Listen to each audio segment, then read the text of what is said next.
Hello friends, welcome to Parth Shiksha. दोस्तों, हमने ये क्लास 11th का पिछला लेक्चर से शुरुआत किया था। आज हमारा सेकंड लेक्चर होने वाला है। हमने फर्स्ट लेक्चर में हमने ये देखा था कि अकाउंटिंग की शुरुआत कब कैसे हुई थी, अकाउंटिंग का मतलब हमने समझा था। अकाउंटिंग के साथ हमने डेफिनेशन के साथ हमने अकाउंटेंसी का मतलब समझा था। हमने डबल एंट्री सिस्टम क्या होता है और बुक कीपिंग, इसका सिर्फ ओवरऑल एक ओवरव्यू हमने देखा था, मतलब हमने समझा था। ठीक है, इसका डिटेल से आपको मन में ख्याल आ रहा होगा कि सर इसका एक पहला चैप्टर जो है क्लास 11th का वो पूरा का पूरा थ्योरी है, बट मैंने उसमें से सिर्फ 4 वर्ड ही मैंने समझाए थे। 4 वर्ड का मतलब अगर मैं पूरा चैप्टर अगर बताने लग जाऊंगा तो आपको पूरा समझ में नहीं आएगा। हम वो पूरा लेक्चर जो है वो पूरा फर्स्ट चैप्टर जो बाद में समझेंगे। पहले हमें उस अकाउंटिंग का जो डेफिनेशन हमने समझा था, उस अकाउंटिंग में यूज होने वाले जो अकाउंटिंग टर्म्स है हम उसका मतलब समझेंगे। तो हम 3 से 4 जो है बेसिक अकाउंटिंग टर्म्स में जो यूज होने वाले वर्ड्स हैं उसके लिए 3 से 4 लेक्चर हम करेंगे। ठीक है, तो आज बेसिक अकाउंटिंग टर्म्स का लेक्चर 1 है और आज के इस लेक्चर में मोस्ट इंपॉर्टेंट 5 अकाउंटिंग में यूज होने वाले वर्ड्स को हम आज सीखेंगे। और वो सिर्फ 5 वर्ड ऐसे हैं जिसके बिना अकाउंटिंग संभव ही नहीं है, पॉसिबल ही नहीं है। पूरी दुनिया में कहीं भी अगर आप अकाउंटिंग यूज करते हैं, अकाउंटिंग वर्ड, अकाउंटिंग का मतलब, अकाउंटिंग अगर करते हैं कहीं भी, तो इन 5 वर्ड तो कंपलसरी है, यूज होना ही है। तो आज वो 5 वर्ड्स का अच्छे से मतलब समझेंगे, पूरे डिटेल से समझेंगे। आज ऐसे बताऊंगा कि आप कभी भूल नहीं पाएंगे, किसी भी तरह से कोई कंफ्यूजन नहीं होगा इन 5 वर्ड्स में। तो सबसे पहला वर्ड हम कैपिटल की बात करते हैं, क्योंकि हम बिजनेस की बात कर रहे हैं। तो बिजनेस क्या है, तो मैं बिजनेस को समझाने के लिए मैं आपको एक हाउस अपने घर पे ले जाता हूं। कहां ले जाता हूं आपको? घर पे। तो घर यानी आपका जो नॉर्मल होता है जहां रहते हो हाउस है। आपके मन में ख्याल आया कि मुझे एक बिजनेस करना है। क्या करना है? एक बिजनेस करना है। ठीक है, तो आप अपने घर से बिजनेस चलाने के लिए क्या लेके आते हो? पैसा लेके आते हैं सर, रोकड़ा लेके आते हैं, कैश लेके आते हैं। हाँ जी सर। तो अपने घर से बिजनेस में जो कुछ भी आप लेके आते हो उसी को कहते हैं कैपिटल। क्या कहते हैं दोस्तों? कैपिटल। बस इतना सही है कैपिटल का डेफिनेशन। तो आप इधर उधर की बातों से ये डेफिनेशन सिंपल सा मतलब, आप अपने घर से बिजनेस के लिए जो कुछ भी लेके आते हैं वो आपका कैपिटल है। ध्यान रखिएगा, यहाँ पे डेफिनेशन है अमाउंट। अमाउंट का मतलब कैश नहीं होता है सिर्फ, अमाउंट का मतलब कुछ भी हो सकता है जिसकी एक मनी वैल्यू है। तो अमाउंट या money invested in the business by the owner, या ओनर को दूसरे भाषा में प्रोप्राइटर भी कहते हैं, इज कॉल्ड कैपिटल। कमाल है ना, यानी अपने बिजनेस में ओनर द्वारा जो भी कुछ लगाया जाता है वो कैपिटल। अब वो गुड्स एसेट्स भी हो सकता है। क्या होता है एसेट्स, हम उसका मतलब समझेंगे। तो कैपिटल का मतलब तो समझ में आ गया। हाँ जी, घर से निकलते ही नहीं, घर से कुछ भी बिजनेस के लिए जो कुछ भी लेके आए, जो भी बिजनेस में आया, कहां से? घर से, कैपिटल। अगला है एसेट्स। एसेट्स का मतलब क्या है? एसेट्स का मतलब वो कोई भी चीज जिसकी मनी वैल्यू है और जिससे आपको फ्यूचर में बिजनेस को ऑपरेट करने में बेनिफिट देने वाला है। यानी फ्यूचर में मुस्कुराने के दिन अगर आपके लिए आता है या कोई लाने वाला चीज, ऐसा आपके पास कोई चीज, ये चीज है और इससे आपको फ्यूचर में मुस्कुराहट मिलने वाला है, तो वो आपके लिए एसेट्स है। सर ये एसेट्स का किस तरह से डेफिनेशन है? Anything which will enable the firm to get economic benefit. ये इकोनॉमिक बेनिफिट का मतलब है पैसे से रिलेटेड, मनी से रिलेटेड। तो economic benefit in the future is an asset. ऐसा कुछ भी जो कि फर्म को, आपके बिजनेस को फ्यूचर में बिजनेस को ऑपरेट करने में जो हेल्प करने वाला है वो आपका एसेट्स है। बस इतना सा याद रखिएगा, कुछ भी जो बिजनेस को ऑपरेट करने में हेल्प करेगा वो क्या है आपके लिए? एसेट्स है। हाँ सर, एसेट्स नॉर्मली जो होते हैं वो 2 ही तरह के होते हैं, बट मैं 3 तरह का बताऊंगा, क्योंकि 3 तरह से एक्चुअल में 2 ही होता है, बट तीसरा का भी यूज किया जाता है। तो सबसे पहला होता है नॉन करंट एसेट्स। क्या होता है? Non current assets. दूसरा होता है आपका करंट एसेट्स और तीसरा जिसे हम कहते हैं फिक्टिशियस एसेट्स। ठीक है, ये 3 है। तो सबसे पहले नॉन करंट एसेट्स की बात करते हैं। नॉन करंट एसेट्स में हम इसको फिक्स्ड एसेट्स बोलेंगे। क्लास 12th में हम नॉन करंट एसेट्स के बारे में डिटेल से सीखेंगे। फिलहाल हम नॉन करंट एसेट्स का मतलब क्या समझते हैं दोस्तों? Fixed assets. और ये फिक्स्ड एसेट्स जो होते हैं वो 2 तरह का होता है, एक होता है टेंजिबल और दूसरा होता है इंटेंजिबल। हमने क्या समझा कि एसेट्स का मतलब जिससे फ्यूचर में हमको कोई बेनिफिट मिलने वाला है वो एसेट्स है। वो सारे के सारे इकोनॉमिक रिसोर्सेज, कोई भी रिसोर्सेज जो हमें बिजनेस को ऑपरेट करने में हेल्प करेगा वो एसेट्स है। हाँ, अब वो non current assets, current assets, वो एसेट्स, वो चीज जो हमें लंबे समय तक हमको हेल्प करेगा बिजनेस को ऑपरेट करने में, वो नॉन करंट एसेट्स है। लंबे समय बोले तो कितना? लंबे समय का मतलब यहाँ पे है 1 साल से ज्यादा। ऐसा कोई भी चीज जो कि आपको आपके बिजनेस में, बिजनेस को ऑपरेट करने में 1 साल से ज्यादा के लिए हेल्प करे, 1 साल से ज्यादा तक बेनिफिट दे, वो आपका नॉन करंट एसेट्स कहलाता है। और वो एसेट्स जिसका बेनिफिट 12 महीने के अंदर यानी 1 साल के अंदर में खत्म हो जाए, उसका बेनिफिट मिलना, या फिर वो कैश में कन्वर्ट हो जाए, वो करंट एसेट्स कहलाता है। तो हम पहले नॉन करंट एसेट्स की बात करते हैं, फिर दोबारा से हम इसकी बात करेंगे। नॉन करंट एसेट्स का मतलब फिक्स्ड एसेट्स होता है। और ये जो फिक्स्ड एसेट्स है वो टेंजिबल या इंटेंजिबल, टेंजिबल जिसको आप देख सकते हैं, टच कर सकते हैं, छू सकते हैं, और इंटेंजिबल जिसको टच नहीं कर सकते, फिजिकल एग्जिस्टेंस इसकी नहीं होती है और इसकी फिजिकल एग्जिस्टेंस होती है। सर ये टेंजिबल क्या है? टेंजिबल में सबसे पहले कहा इसने कि भाई मेरा एक घर खाली है, एक बिल्डिंग है, उस बिल्डिंग को हम ऑफिस बना लेते हैं, बिजनेस बना लेते हैं। मतलब क्या हो गया? बिल्डिंग। बिल्डिंग को तो आप देख सकते हैं ना, बिल्डिंग में आपने एक मशीन ले आए, मशीनरी, फर्नीचर, कंप्यूटर एटसेट्रा, ये सारे क्या आपके tangible fixed assets, non current assets. आप सोचिए ना कि ये सारे चीज जो है क्या आपको 1 साल तक ही बेनिफिट देता है? बिल्डिंग, मशीन, फर्नीचर, ये आपको बिजनेस को चलाने में लंबे समय तक यानी 1 साल से ज्यादा तक आपको बेनिफिट देते हैं।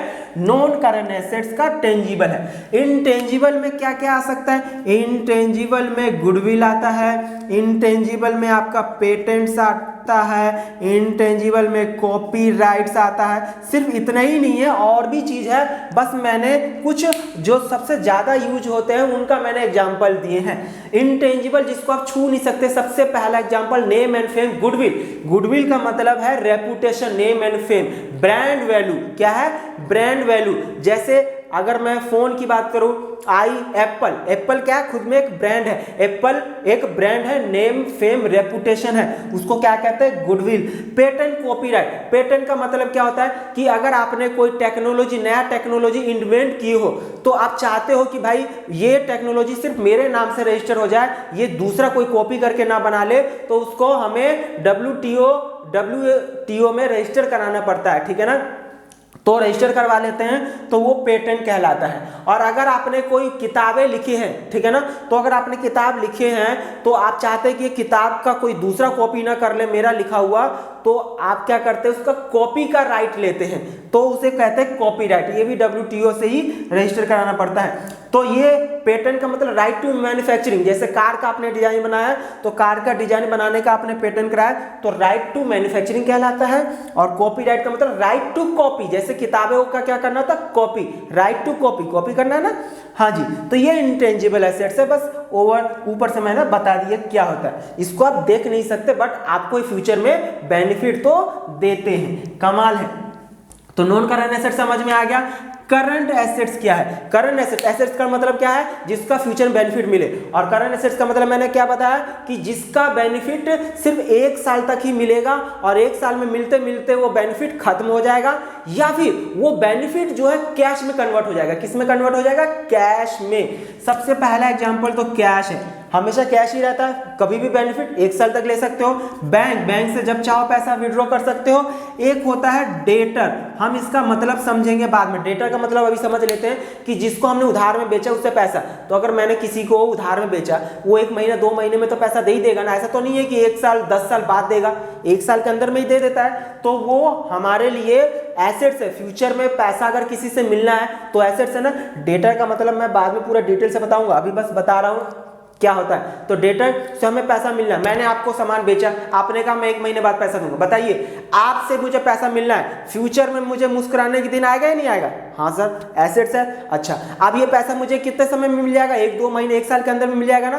तो इसका मतलब इसका बेनिफिट मुझे 1 साल के अंदर में ही समाप्त हो जाएगा, या फिर कैश में कन्वर्ट हो जाएगा। या तो बेनिफिट मिलना का खत्म या कैश में। तो ये बेनिफिट जो उम्मीद है फ्यूचर में कि आपसे मुझे पैसा मिलेगा, अब वो किस में कन्वर्ट हो गया? कैश में, क्योंकि 1-2 महीने बाद आप डेटर की जगह मेरा वो किस में कन्वर्ट हो जाएगा? कैश में। कमाल है ना दोस्तों। तो इसका मतलब ये जो है वो डेटर कैश में। तो ये क्या मैंने बोला? करंट एसेट्स का मतलब जिसका बेनिफिट 1 साल में मिलना बंद हो जाए या फिर कैश में कन्वर्ट हो जाए, करंट एसेट्स। और तीसरा होता है फिक्टिशियस एसेट्स। ये फिक्टिशियस एसेट्स क्या होता है?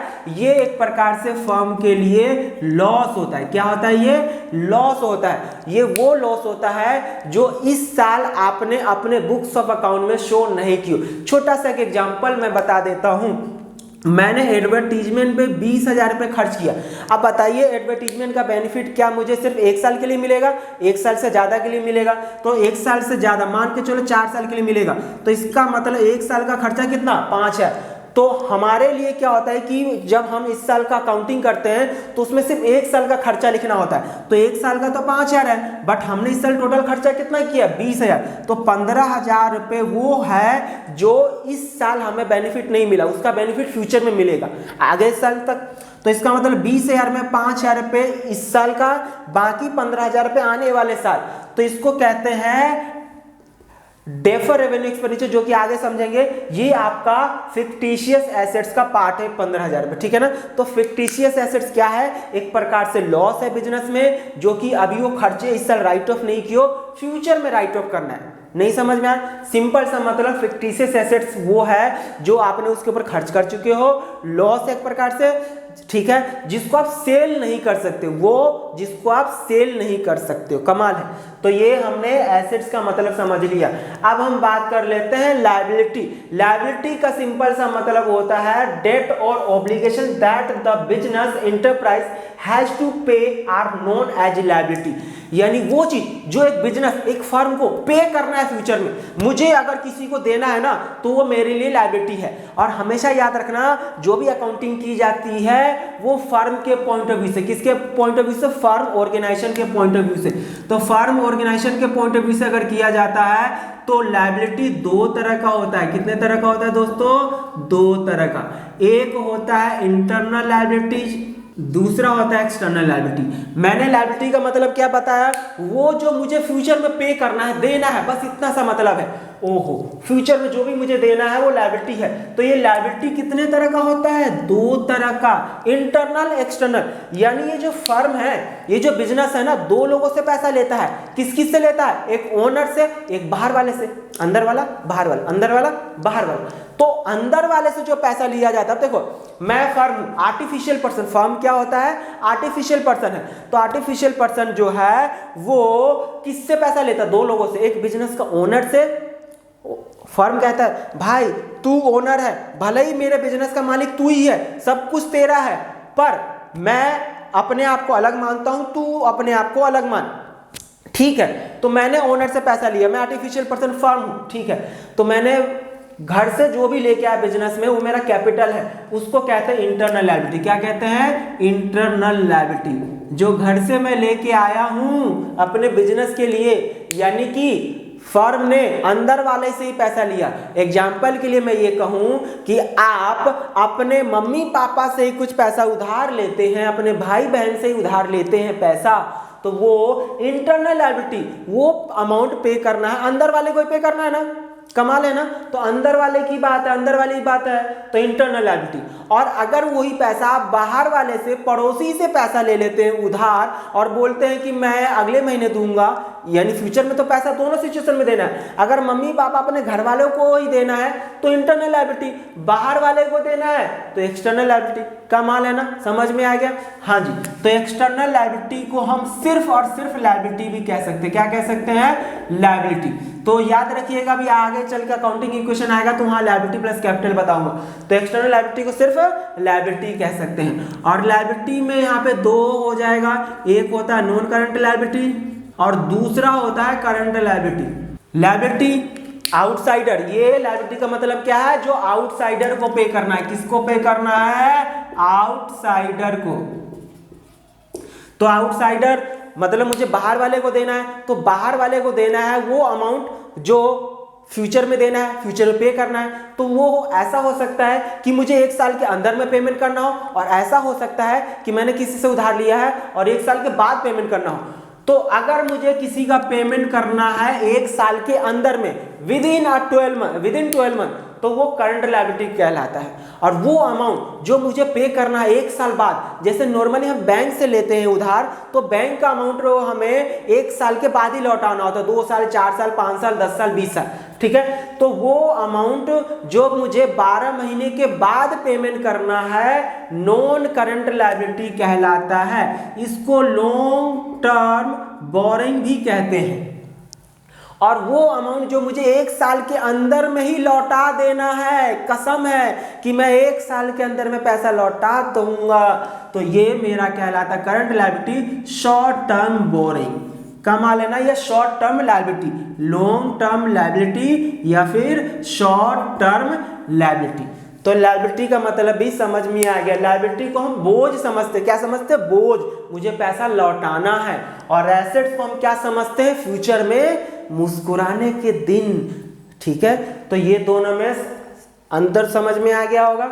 हाँ जी, अगला गुड्स है। गुड्स का सिंपल सा मतलब मैं ये कह दूं कि आप जिस चीज में बिजनेस डील करते हैं ना, जिस चीज का आपका बिजनेस है ना, वो आपके लिए गुड्स है। Goods all those items which are purchased for resale or manufactured to be sold as are called goods। कमाल है ना, मतलब मैंने कुछ भी खरीदा, किस पर्पस के लिए? बेचने के पर्पस से। कुछ भी खरीदा बेचने के पर्पस से, वो मेरा गुड्स है। मैंने कुछ खरीदा और उसको किसी और चीज में कन्वर्ट करके बेचना है, वो भी गुड्स है। और मैं डायरेक्टली, मेरा खुद का एक पेड़ था, उस पेड़ को मैंने काट के लाया, उससे मैंने फर्नीचर बना लिया और फर्नीचर को बना के मैंने बेचा, वो भी मेरे लिए गुड्स है। अगर मैंने ये खरीदा है, इसको दोबारा से बेचने के पर्पस से, तो क्या है?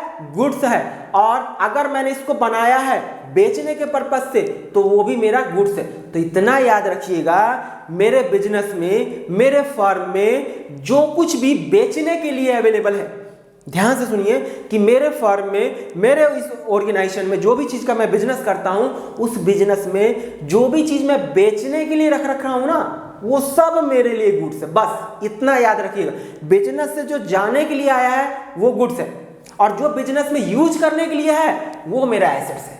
कमाल है ना, जो भी मैंने खरीदा है या बनाया है बेचने के पर्पस से, वो मेरा गुड्स है। और वो जो मैंने बिजनेस में यूज करने के पर्पस से खरीदा है, वो मेरा एसेट्स है।